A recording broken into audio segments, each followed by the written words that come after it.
What's up, everybody? I'm your xDCx here, and today I'm going to be bringing to you guys a very special video here because I have a dual cam here with the creator of this gameplay, Dylan, aka DCx TRYHARD. Say hi, Dylan. Hey, what's up, guys? I know Preston for a while, play Call of Duty all the time, and this is a cool gameplay. And today we're going to bring to you guys this awesome dual cam because recently Dylan got this awesome gameplay. It was our first game together, right? Yeah, first game. First game together, and he just completely blew my mind away with this awesome gameplay. So tell us a bit about your class you're going to be using in this game. In this game, I'm going to be rocking the PDW. As you can see, I got it gold. I have a FMJ and a laser sight on there, and my three perks are hardline, toughness, and dexterity. And my 3 kill streaks are orbital, VSAT, lodestar, and swarm. And the reason I use the laser sight is because if I ever get up close, that laser sight always helps me just spray away from the hip. And then I use the FMJ just in case anyone hides behind something or runs away. I can always shoot them through the wall. What about from far distances? Does that still help you, the laser sights? Yeah, sometimes. I mean, if I ever need to hip fire from a longer distance, the laser sight helps too. Now you're moving down into the hard point. How did you know where anyone else was in the hard point? Honestly, I didn't. Like guessing? Yeah, I was just guessing, making sure. I went real slow, so I had to check my corners. And now I just let my teammates go in there. And then if I ever see it gets captured, I just go down there and check it again. See right there. What? Did you at all use your concussion grenades to get any points or anything like that? Honestly, sometimes I don't. Most of the time, I don't use concussions or frags because I don't know. I'd rather have a perk or attachment, so I just prestiged, and that's why I had lethals and tacticals. Alright, I just wanted to point this out to everyone that was going to be the only death of this game right there, so the rest of it is going to be live, and everything's going to be staying alive, running around, gameplay and shit like that.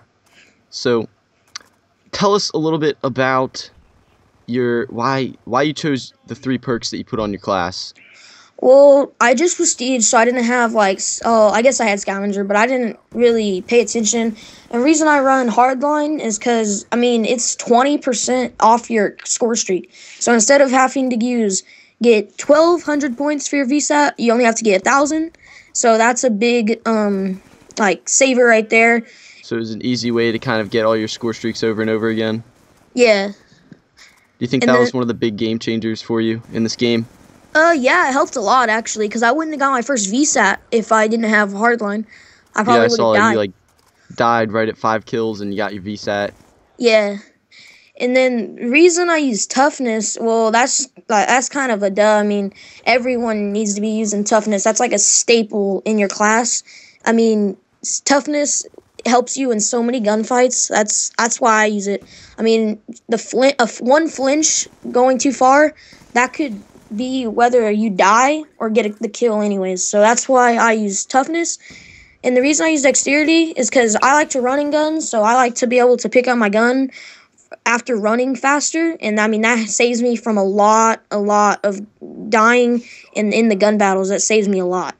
Did you use any of the perks because you know you're going to be playing on Nuketown, or? No, those are my perks pretty much for every map. And they typically work for games like this, like hide games, scoring gameplays? Yeah. And what about getting up to that lodestar? What was that like? That was basically what got me my swarm. As you can see, I just got my swarm.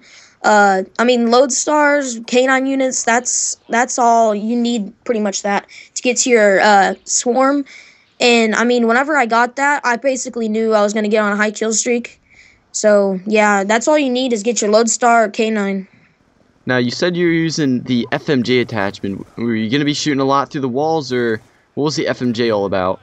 Well, I mean, honestly, I just use FMJ for anything. And as you can see, sometimes I just randomly shoot through walls and stuff. And, if I back up and have to shoot through, as you can see, I shoot through the deck sometimes out on there.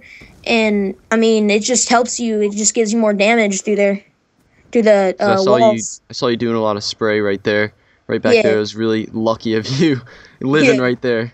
Yeah, I was out. That Honestly, sniper would have totally took you out, and this gameplay wouldn't have happened. yeah, I mean, I'm amazed that I went 83-1. I was not expecting this at all. The fact that I lived is honestly amazing. Like, I don't see how I live sometimes. You'll see later on in this gameplay, this guy's literally staring right at me when I get my lodestar and I get out of the lodestar. This guy's staring right at me, and I was just lucky this whole game. That was a great kill right there. How'd you manage to keep all those points intact with getting them up like again and again? Because that's a pretty difficult part. Like after you get up to your swarm, and then you have to get your kill streaks again after you call them in. How did you manage with that? Honestly, I don't really know. This game, it was like my warm-up game.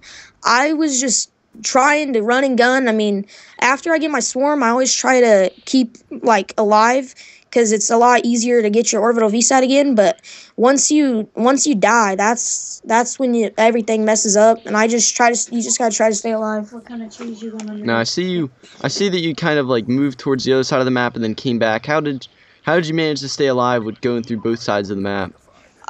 Honestly, I just gotta play cautious. I mean, you gotta play where you gotta know where everything's at. And like, I don't know how to explain it really, but you just gotta be cautious and not mess up. You gotta check your corners and everything.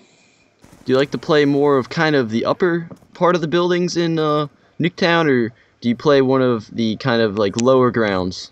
I like to play upper because, I mean, if you ever get like in trouble, all you can do is run into one of the bedrooms and you're set. Because, like, I mean, if you can camp in one of the bedrooms for a while, then basically you're gonna not die unless you just get a bad shot or something like that.